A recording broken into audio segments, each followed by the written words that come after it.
Pernah kepikiran nggak, gimana caranya kita mastiin semua cita-cita besar buat pendidikan di Indonesia itu nggak ambiar di tengah jalan gara-gara hal yang nggak terduga?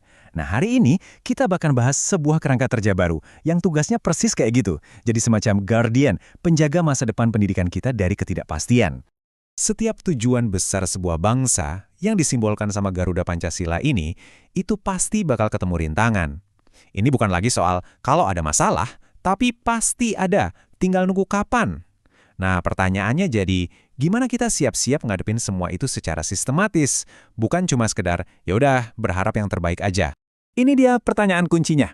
Waktu kita punya target pendidikan yang ambisius banget, gimana caranya kita jamin semua rencana itu nggak berantakan pas tantangan datang? Nah, sekarang pemerintah punya jawaban resminya nih, semacam buku aturan baru buat ngelola semua risiko itu. Oke, ini dia peta perjalanan kita untuk beberapa menit ke depan. Kita bakal lihat dulu tantangannya apa, terus kita bedah aturan main barunya yang namanya MRPN. Setelah itu kita bongkar strategi pertahanan 3 lapisnya, kenalan sama pemain-pemain kuncinya, dan yang terakhir kita jawab, kenapa sih semua ini penting buat kita? Oke, kita mulai dari yang paling dasar dulu ya. Kenapa sih kita butuh kerangka kerja yang kelihatannya ribet begini? Jawabannya simpel, karena ngelindungin tujuan besar pendidikan nasional itu adalah pekerjaan yang ya penuh dengan risiko.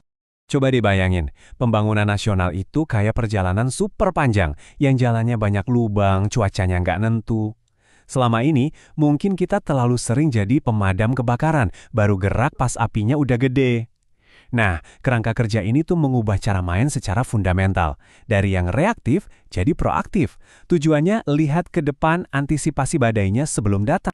Oke, kita udah tahu ya masalahnya apa. Sekarang, apa sih nama resmi dari solusi proaktif ini dan apa sebetulnya inti dari aturan main yang baru ini?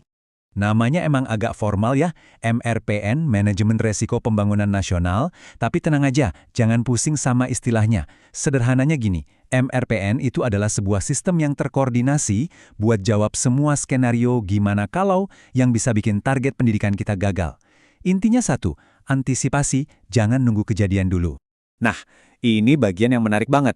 Tujuan dari kerangka ini, menurut pasal 3, ternyata lebih dari sekedar menghindar dari masalah loh. Sistem ini juga dirancang buat mendorong hasil yang lebih baik, bikin pemerintahan lebih bersih dan akuntabel, dan bahkan memicu inovasi. Jadi ini bukan cuma soal bertahan, tapi juga soal bertumbuh. Terus gimana cara kerjanya di lapangan? Inti dari kerangka MRPN ini adalah sebuah strategi yang kuat banget yang mereka sebut pertahanan 3 lini. Yuk kita bedah satu persatu. Sebelum kita lihat bagan resminya yang jujur aja agak bikin pusing, coba bayangin ini kayak tim sepak bola. Ada lini depan, itu para pemain di lapangan yang langsung berhadapan sama lawan dan ngelola bola. Terus ada lini pendukung, ini kayak pelatih di pinggir lapangan yang mantau strategi dan ngasih arahan. Dan terakhir ada peninjau independen. Nah ini wasitnya, yang mastiin permainan berjalan adil sesuai aturan. Nah ini dia wujud aslinya di bagan resmi. Kelihatan ribet kan?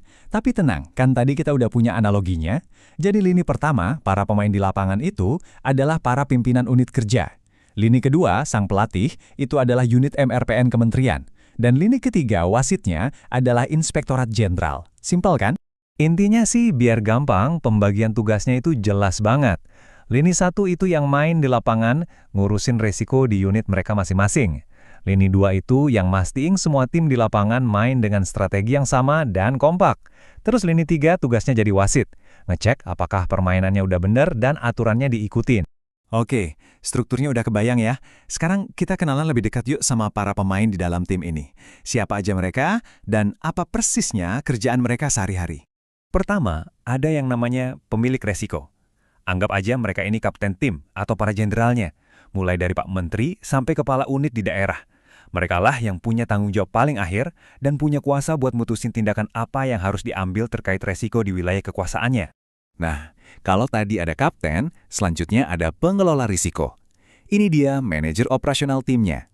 Mereka inilah orang-orang yang mastiin semua proses administrasi, fasilitasi, dan tete bengek manajemen risiko berjalan lancar dari hari ke hari. Terus ada unit MRPN, para pemain di lini kedua. Mereka ini ibaratnya otak atau sistem saraf pusat dari seluruh kerangka kerja ini. Merekalah yang mastiin semua unit itu pakai buku panduan yang sama, ngasih pelatihan, dan ngecek kalau ada risiko-risiko baru yang muncul. Dan yang terakhir, Inspektorat Jenderal di lini ketiga. Mereka ini wasitnya, dan yang paling penting, mereka independen. Tugas mereka bukan ikut main atau mengelola resiko, tapi meriksa apakah keseluruhan sistemnya ini sehat, jalan sesuai fungsinya, dan transparan. Oke, kita udah bongkar pasang mesinnya, kita udah kenalan sama semua komponennya. Sekarang, pertanyaan paling penting. Buat kita, buat masyarakat, untuknya apa sih dari semua struktur yang rumit ini?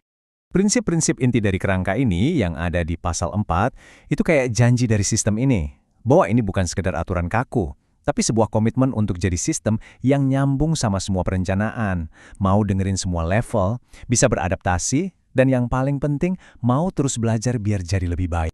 Pada akhirnya, ujung-ujungnya cuma satu. Semua kerangka kerja ini ada untuk satu hal, memastikan setiap rupiah uang pajak kita dan setiap jam kerja yang diinvestasikan di dunia pendidikan itu benar-benar jadi hasilnya. Jadi sekolah yang lebih baik, guru yang lebih siap, dan lulusan yang lebih kompeten buat masa depan Indonesia. Nah, ini ninggalin kita dengan satu pertanyaan besar buat direnungkan.